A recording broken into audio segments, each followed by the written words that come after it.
So I've got a list of 18 properties that Pokello allegedly owns, and not everything is on the list because Pokello has got more than 50 properties, and muno aita list iri angoitawo randomly ndiye munhu futi akakompiler raKelsey rakazoverify rikanoti nderechokwadi.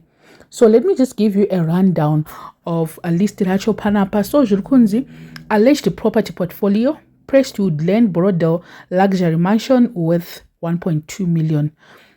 Get Road Borodale second mansion around 900,000. Then Glen Road Helensville country estate valued at $850,000. Crow Hill Road Borodale investment house 600,000. Then Enterprise Road Orange Grove Drive Highlands Kune Townhouse iriko 450,000.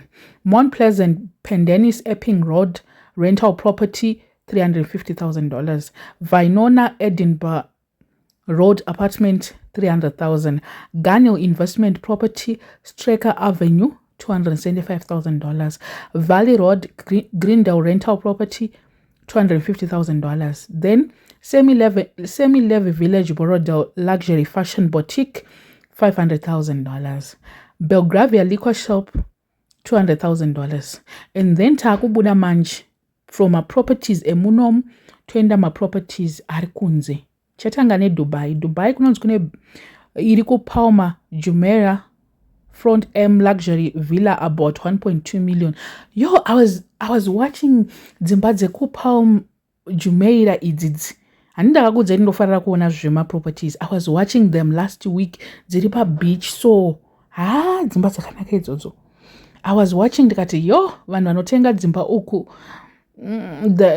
vane mari. So iyeko iri kunzi $1.2 million. Then downtown Dubai kune 1.1 million. Hanzi Mohammed bin Rashid Boulevard iko kwanzi kune 1.1 million. Then Business Bay Marasi Drive commercial property ye $850,000. Todzika toenda pa next door pedu South Africa kune Sentin Alice Lane luxury apartment for $750,000.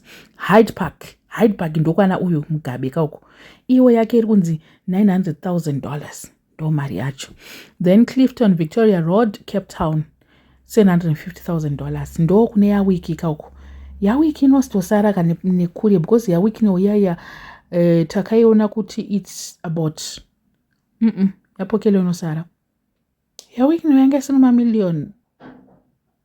Okay, it was like $150,000. So ikukunda ya wiki no because yake it's $750,000, right? If I'm not mistaken, if my memory serves me well, ikukunda. Clifton ndo in like the rich and the famous. And then France, there is Paris Avenue Montaigne luxury apartment for 1.4 million. Chet ndo dzimba dzacho dzese dzekutaura panapa.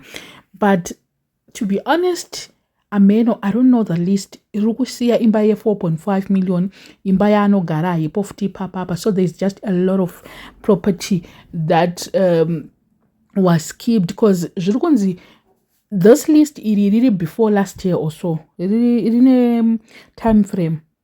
Arisire recent dzimba dzegore rinori the last year or so adzipo apa pa list. So kana list riri rekudhara, which means kuti sisi vanogona vatova 100 properties sezvo vachita futi zveestate izvozvo. Amen. Ndo vanozoti my husband sponsored me, my husband gifted me. Vanozoti chichi pozotanga kunzi id wacho muri mukadzi wake pakai zvozobuda unzi aiwa vakadzi vemba diki vakuburitsa kuti murume anofanira kuburitsa source of income and regai tionekwa zvinopera but zvakangooma so kuti munhu anoita world empire kana kuti vamwe vari kushanda very hard kunjonja vari kufanda kuuyuyu dai tantinewo maopportunities ekunchonja pamwe tenchitonchonjawo maona manje. So but munozoti if you've got this heart you unofanira kungoita guilty conscience dzako so ende futi unofanira kubatsira. Unozati pane mupambo kuti unonge uchiba zvako ka but you go inside the community, moende ikoko, you go into the community. Hey chirungu, wobatsira wodi, but yo ava no,